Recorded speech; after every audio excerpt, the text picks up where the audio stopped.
لله وحده والصلاة والسلام على من لا نبي بعده أما بعد فأعوذ بالله من الشيطان الرجيم بسم الله الرحمن الرحيم ثم رددناه أسفل سافلين إلا الذين آمنوا وعملوا الصالحات فلهم أجر غير ممنون. پھر ہم نے اسے لوٹا دیا نیچے سے نیچے حال میں، مگر وہ لوگ جو ایمان لائے اور اعمال صالحہ بجا لائے تو ان کے لیے بے حد اجر و ثواب ہے. سامعین، آج ہماری سورہ التین کی آیت مبارکہ نمبر 6 تک کی تلاوت و ترجمہ کا شرف نصیب ہوا. سامعین، کل ہماری گفتگو اس بات پہ اختتام پذیر ہوئی کہ رب ذوالجلال نے انسان کو احسن تقویم میں پیدا فرمایا. اللہ تعالیٰ نے اسے سب سے خوبصورت معیار پر اللہ نے پیدا فرمایا. اب اس کے بعد لفظ سما سے ایک اور نئی بات کا آغاز ہو رہا ہے. رب ذوالجلال نے فرمایا ہم نے تو حضرت انسان کو بہت عظیم بنایا، ہم نے تو انسان کو بہت عزت والا بنایا، ہم نے بحیثیت تخلیق انسان کو سب سے حسین بنایا، لیکن یہ انسان ہے کہ وہ خود ہی اپنے عمل کی وجہ سے اپنے حسن کو بدصورتی میں تبدیل کر دیتا. اب ظاہر ہے انسان کا حسن جو ہے وہ کیا ہے؟ وہ تو ظاہر ہے وہ حسن عمل ہے. وہ نہ رنگت سے ہے، نہ وہ پیشے سے ہے، نہ وہ امیر اور غریب ہونے سے ہے. یہ سارے اتنے تفاوت اور فرق تھے، یہ سارے کے سارے اللہ کے نبی صلی اللہ علیہ وآلہ وسلم نے خطبہ حجۃ الوداع میں اپنے قدموں کے نیچے دفن فرما دی. وہ آخری خطبہ حجۃ الوداع کا جو رہتی دنیا تک قیامت تک کے لیے، پوری انسانیت کے لیے، صرف مسلمانوں کے لیے نہیں، پوری انسانیت کے لیے ایک مکمل نمونہ ہے، ایک مکمل آئین ہے، ایک قانون ہے. اس میں آپ نے یہ سارے فرق ختم کر دیے. کسی عربی کو اجمی پر، کسی گورے کو کالے پر، کالے کو گورے پر، چھوٹے کو بڑے پر، بڑے کو چھوٹے پر، یہ تمام چیزیں آپ نے فرمایا آج میں ختم کر رہا ہوں. ان اکرمکم عند اللہ اتقاکم. اللہ کے نزدیک معیار عربی ہونا نہیں ہے، اللہ کے نزدیک معیار اجمی ہونا نہیں ہے، اللہ کے نزدیک کالا یا گورا ہونا معیار نہیں ہے، غریب یا امیر ہونا معیار نہیں ہے. اللہ کے ہاں معیار اگر ہے قرب کا تو وہ کیا ہے؟ الا بالتقوی. صرف جس کا تقوی سب سے اچھا ہے وہ اللہ کے ہاں پسندیدہ ہے. یہ معیار ہے اسلام کا. آج مسلمانوں نے کتنے کتنے معیار بنائے، یہ سارے ان کے بنائے اور یہ سارے جھوٹے. اللہ کے نبی صلی اللہ علیہ وسلم نے ایسا کوئی معیار قائم نہیں کیا. اسی لیے آج مسلمانوں کے دوہرے معیار ہیں، اس لیے کہ ہم اپنی افکار کے تحت اپنا ایک معیار بنا رہے تھے. حالانکہ اللہ کے نبی صلی اللہ علیہ وسلم نے ان تمام کو دفن کر دیا. اور اس کی سب سے بڑی مثال حضرت سیدنا بلال حبشی رضی اللہ تعالی عنہ ہیں. آپ وہ ایسی شخصیت ہیں کہ یہ ساری باتیں جو آپ نے فرمایا لا فضل لعربی علی عجمی ولا لعجمی علی عربی ولا الاسود علی الاحمر ولا الاحمر علی الاسود الا بالتقوی، یہ ساری باتیں حضرت بلال حبشی میں پوری ہوئی. آپ عربی نسل نہیں تھے، آپ اجمی تھے، عربی نہیں تھے، آپ رنگ کے گورے نہیں تھے، آپ رنگ کے کالے تھے. تیسری بات، آپ امیر زیادہ نہیں تھے، آپ غلام تھے، بکتے تھے، بکتے بکاتے وہاں پہنچے. لیکن کیا کیا آپ نے؟ آپ نے ان کو کعبے کی چھت پہ چڑھا کے سارے عرب، سارے سردار، سارے گورے، سارے دولت والے، حتیٰ کہ قبیلہ بنو ہاشم کے لوگ جو سب سے اعلیٰ قبیلہ ہے، اس میں آقا کریم علیہ الصلوۃ والسلام خود تولد ہوئے، وہ سارے نیچے کھڑے تھے اور یہ کعبے کی چھت پہ چڑھ کے اللہ کی بارگاہ میں مسلمانوں کو اذان سنا رہے تھے۔ یہ ایک ایسی مثال ہے جو قیامت تک کے لیے کوئی نہیں دے سکتا۔ غلام ہے، آزاد نہیں ہے، غلام ہے۔ اس کے بعد ظاہر ہے جب غلام ہے تو پھر دولت آئی کوئی نہیں، بات ہی ختم ہوگی، امانت والی بات ہی مٹ گئی یہاں پہ۔ اس کے بعد کیا ہے؟ عربی نہیں ہے، حبش کے رہنے والے ہیں، اجمی ہیں۔ تیسری بات کیا تھی؟ گورے رنگ کے نہیں ہیں، حبشی و نسل، کالے ہیں، سیاہ فام ہیں، آج بھی لوگ انہیں بلیک فام کہتے ہیں، لیکن اللہ کے نبی صلی اللہ علیہ وسلم نے انہیں سب سے بڑے اونچے مقام پہ کھڑا کیا، کعبہ کی چھت کے اوپر۔ یہ عملی مظاہرہ تھا، ایک پریکٹیکل تھا، اللہ کے نبی صلی اللہ علیہ وسلم نے وہ کر کے دکھایا۔ یہ روایات میں لکھا ہے، بہت سے لوگوں کو یہ بات چبھی، بہت سے لوگوں کو یہ بات چبھی جو بھی نئے نئے دائرہ اسلام میں آئے تھے، ابھی کچھ ڈر کے مسلمان ہوئے تھے، ظاہر ہے کہ اب فاتح ہو گیا مسلمان، انہیں طلقاء کہا جاتا ہے۔ آپ نے فرمایا فَذَرْهُمْ أَنْتُمُ الطُّلَقَاء، جب ہم تمہیں چھوڑتے ہیں، ہم تمہیں کچھ نہیں کہتے، تو مسلمان ہو گئے۔ اور ان میں بہت سے لوگ تھے جو قبیلہ قریش کے لوگ تھے، تو یہ کیا اظہار تو نہ کیا، دل میں یہ بات آئی، اور اس کا بعد میں اپنی محفلوں میں اظہار کیا کہ یار کسی قریش کے بندے کو اوپر چڑھاتے، کسی بنو ہاشم کے بندے کو چڑھا دیتے، فلاں کو چڑھا دیتے، ایک حبشی نسل غلام کو چڑھا دیا، عربی سارے نیچے کھڑے تھے اور ایک اجمی شخص اوپر چڑھ کے اذان پڑھ رہا تھا، جو اسلام کا اتنا بڑا عمل ہے، ایک بہت بڑی سب سے بڑی صدا کیا ہے؟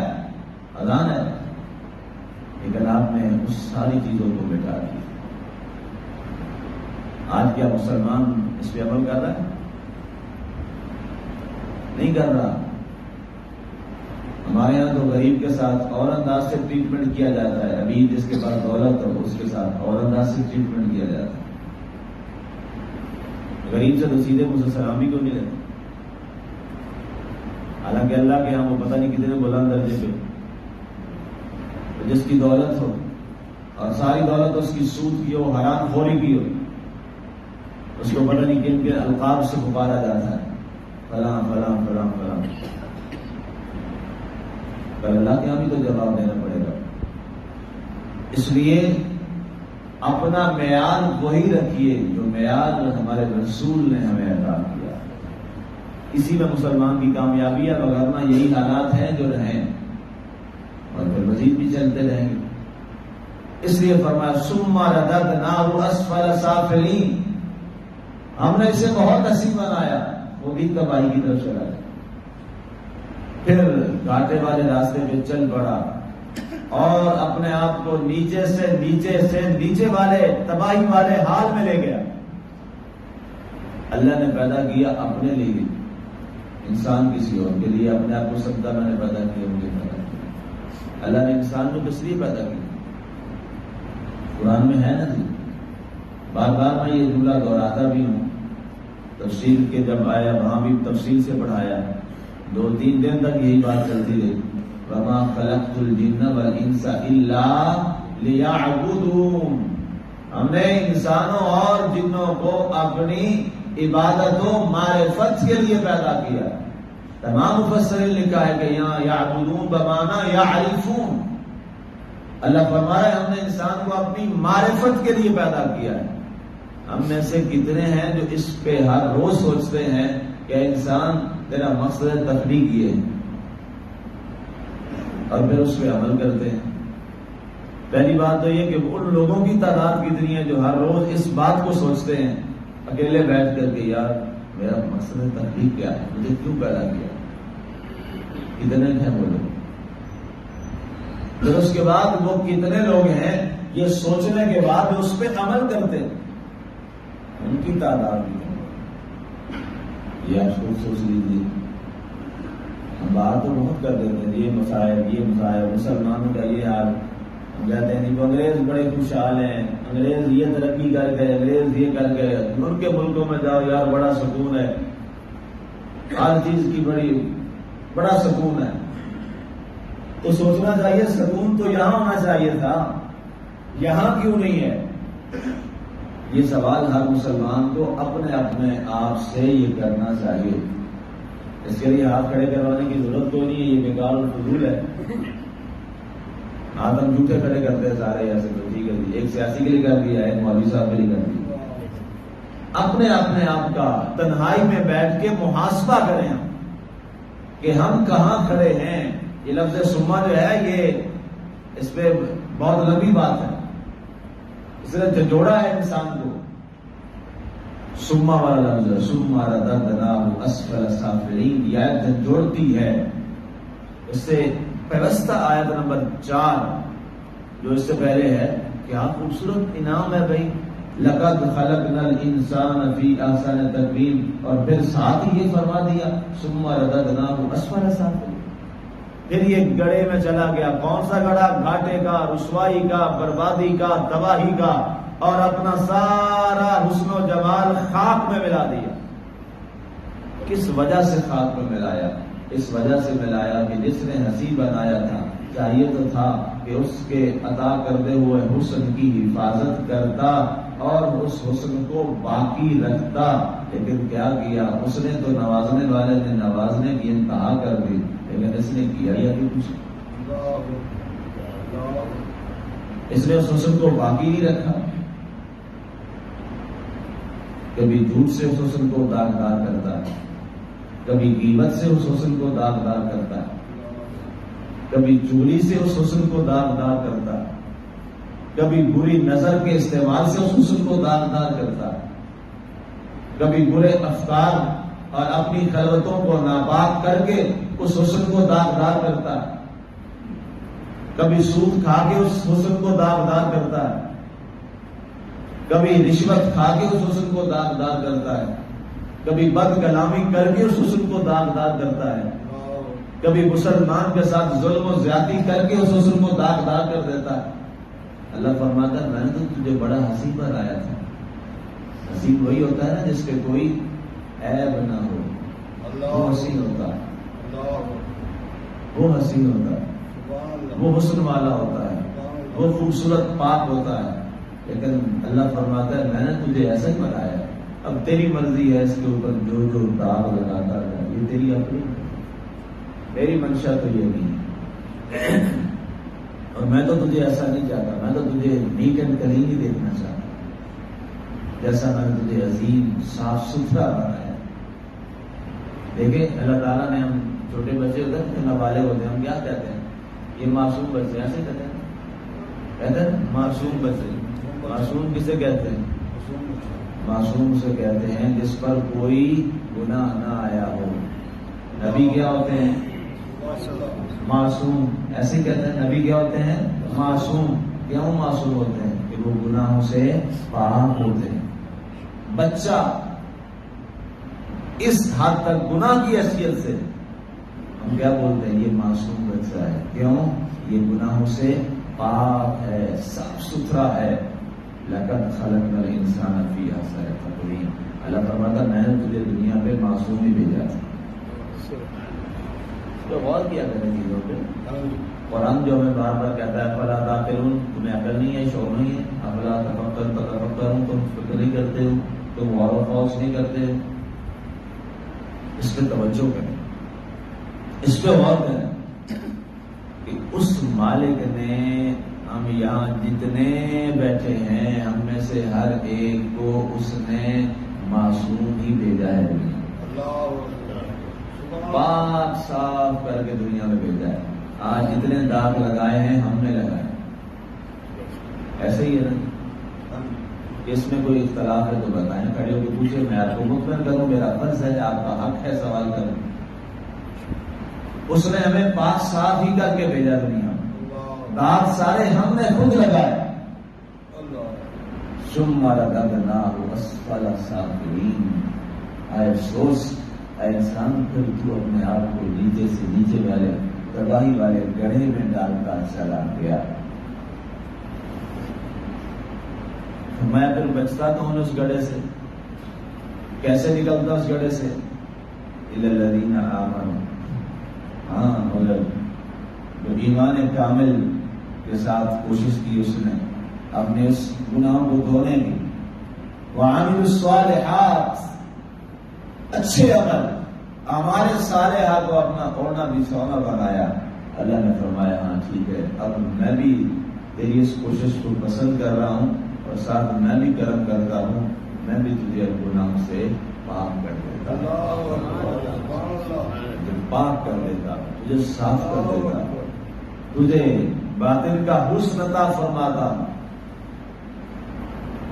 اور وہ تیرے باطن کا حسن پھر تیرے ظاہر پر نمودار یوں ہوگا کہ وہ ایک نور کی کیفیت ہوگی. عملوا الصالحات فلہم اجر غیر ممنون. فرمایا اگر یہ تو نے کیا اپنے لیے ہی ہے، میرے لیے نہیں کیا، اپنے لیے تو نے یہ کیا ہے، لیکن اس کے باوجود پھر بھی میں تجھے اجر دینے لگا. اتنا کریم ہے جی، اتنا کریم. ایک یہ موبائل فون ہے، میں نے حافظ صاحب کو دیا، جیسے میں نے دیا ہے تو ان کا حق ہے، ان کے اوپر یہ فرض ہے کہ یہ مجھے اسی طرح واپس لوٹائیں، صحیح سلامت ٹھیک ٹھاک جیسے میں نے دیا، اور میرا یہ حق ہے کہ میں ان سے ڈیمانڈ کروں مجھے اسی طرح واپس کریں. ایسے ہی ہے نا جی. تو یہ کریں تو میں کیا کروں، اس کو کوئی چیز ہوں کہ نہیں، جیسے میں نے دیا تھا ویسے آپ نے واپس کر دی، آپ کے اوپر ضروری تھا. اس پہ مجھے کوئی ضرورت تو نہیں ہے، ان کو کچھ انعام دینے کی کوئی ضرورت نہیں. لیکن اللہ کی کرم فرمائی دیکھیں، اس نے بھیجا تو بڑا پاک صاف تھا، دنیا میں صاف ستھرا بچہ پیدا ہوتا ہے، صاف ستھرا ہر عیب سے پاک منزہ. اب اس کے بعد اللہ نے فرمایا تو واپس بھی میرے پاس اسی طرح جیسے میں نے بھیجا تھا. تو اس میں کوئی اضافہ تو نہیں ہے، اللہ نے اسی طرح صاف ستھرا بھیجا تھا. تو اصول یہی ہے، ہمارے اوپر فرض یہی ہے کہ ہم واپس نیٹ اینڈ کریں گے اس کے بعد میں. لیکن اللہ فرماتا ہے لے اس پر بھی میں تجھ پہ اپنی کرم فرمائی کرتا ہوں، اس طرح آج جیسے میں نے بھیجا ہے تو میں تجھے ساتھ اضافی انعام اور اجر بھی عطا فرماؤں گا. ٹھیک ہے نا جی. حالانکہ ایسا برابر کی حیثیت سے کوئی ضرورت نہیں تھی. آپ کسی کو چیز دیتے ہیں کہ جناب یہ اس پہ فرق نہیں ہوتا کہ اس کو اسی طرح واپس کریں. ایسا ہی ہے نا جی. تو اب آپ کہو گا جی اچھا مجھے اب کچھ دماغ کو انعام بھی دو، میں نے تمہیں چیز تمہاری ویسے لوٹائی جا رہا ہے، تمہارا دماغ ٹھیک ہے، تمہارے اوپر یہ ضروری تھا اسی طرح مجھے لوٹاتے. لیکن اللہ کیا فرما رہا ہے، اس کریم کی کرم فرمائی دیکھیے. فرمایا فَلَهُمْ أَجْرٌ غَيْرُ مَمْنُونٍ. فرمایا ہم اسے ایسا اجر دیں گے، ایسا بے حد و حساب اجر عطا فرمائیں گے کہ جو اس کے لیے نہ ختم ہونے والا اللہ کا انعام ہوگا. پھر بھی اس نے کرم کیا بندے. اس لیے مسلمانوں قرآن میں ہوتا زندگی، قرآن اندر سے پاک کرتا ہے، قرآن اندر سے صاف کرتا ہے انسان. لیکن اس کو ظاہر ہے بڑا اسی انداز سے جائے جیسے اللہ ہمیں پڑھوانا چاہتا ہے. محض ریڈنگ تو ظاہر ہے یہ ابو جہل کو نہیں سارا پتا تھا، سب کو پتا نہیں تھا. اس کی تو اپنی زبان تھی نا جی، اسے کون سا پڑھانے کی ضرورت تھی. آیتیں آتی تھی، اس آرام کو پتا ہوتا تھا یہ اس کا یہ مطلب. ایسے ہی ہے نا. تو پھر وہ مسلمان کیوں نہیں ہو؟ اس نے کلمہ شریف کیوں نہیں پڑھا؟ اس کا مطلب ہے صرف لفظوں کی ریڈنگ، وہ باتیں اگر اثر کرتی تو اس پہ بھی کر جاتی. اصل کچھ اور ہے، اور وہ انسان کا قلب، وہ دل ہے جس پہ اللہ کے نبی صلی اللہ علیہ وسلم نے بار بار اشارہ فرمایا، الا وہی القلب، الا وہی القلب، الا وہی القلب۔ اس قلب سے قرآن کے ایک ایک لفظ پہ غور کیجیے۔ اب ہمارے اوپر تو ڈبل ذمہ داری، ٹرپل ذمہ داری ہے۔ پہلے تو یہ سیکھے نا کہ یہ قرآن کہتا کیا ہے۔ ہم تو کم از کم سب چیز آتی تھی، پتا تھا، ہمیں تو یہ بھی پتا نہیں ہے کہ یہ کیا ہے۔ ہمارے اوپر تو ڈبل ٹرپل محنت کرنے چاہیے تھی، اور ہم نے کیا کیا؟ ہم نے تو ایک حصے کی محنت بھی چھوڑی۔ اس لیے آج اس عظیم دن کے موقع پر تجدید عہد کیجیے اور اپنی زندگی کی سمت اور اس کی ڈائریکشن کا تعین کیجیے۔ جہاں زندگی میں آپ کے ساری چیزیں ہیں، وہاں کہیں پہ اسلام کو بھی رکھ لیجیے، وہاں کہیں تعلیم اسلام کو بھی رکھ لیجیے، جو فرض عین ہے ہم سب پر، جو ہم سب پر فرض عین ہے۔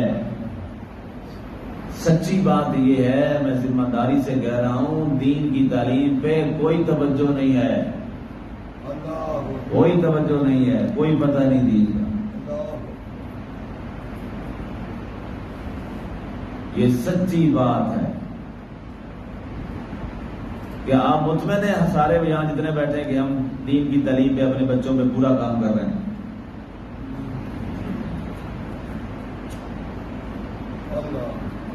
پھر ایسا تو نہیں ہونا چاہیے۔ آج عہد کریں کہ ہم نے خود بھی اور اپنے بچوں کو بھی ہم نے دین کی تعلیم دینی ہے، دین سکھانا ہے، دین پڑھنا ہے، دین پہ غور کرنا ہے، وگرنہ یہی حال ہوگا جو آپ جو یونیورسٹی کا قصہ چل رہا ہے نا، سو رہے ہیں نا آپ سارے، سو رہے ہیں نا ناشتہ میں کیا ہو رہی ہیں، بس یہی ہے، پھر یہی پھر حال ہوگا۔ اللہ تعالیٰ ہمیں اس نے حسین بنایا ہے، اللہ ہمیں اس کو اب سنبھالنے کی توفیق عطا فرمائے، اللہ ہمیں اس پر داغ لگانے سے محفوظ فرمائے، اور جیسے اس نے ہمیں پاک صاف بھیجا، ہم جب واپس لوٹیں تو ہم پاک صاف ہو کے ہی جائیں، یہ تہیا کریں۔ ہم جیسے آئے تھے جاتے ویسے ہی ہیں، شلوار قمیض یا کسی نے پینٹ پتلون تو نہیں نا پہنی ہوتی، کپڑے سارے اتار دیتے کہ نہیں، وہ چادر اوپر صرف اس لیے دیتے ہیں کہ چلو یار اب بڑا ہے پردہ رہ جائے، ایسے ہی ہے نا جی، چادر نہیں ہوتی ہے نا کفن میں، ایسے ہی ہے نا، اس کے علاوہ تو سلے ہوئے کپڑے تو نہیں نا پہن سکتے، نہ اجازت ہے، اسی طرح بندہ ہوتا ہے جیسے آیا تھا، بس اب یہ کیا کہ یار اوپر پردہ کر دو، وہ تو معصوم تھا، اب یہ پتہ نہیں کیسا ہے، بڑا ہے، اسی طرح جیسے آئے تھے ویسے ہی جاتے ہیں، لیکن تب آئے تھے تو اور کنڈیشن تھی، اب جب گئے ہیں تو کیا کنڈیشن ہے یہ ہمارے اوپر۔ اللہ ہمیں عمل کی توفیق عطا فرمائے، اللہ ہمیں ایمان دیا ہے تو عمل صالح سے ہمیں اس کو سجانے کی توفیق عطا فرمائے، پاک کرنے کی توفیق عطا فرمائے، آمین۔ وما علینا الا البلاغ المبین۔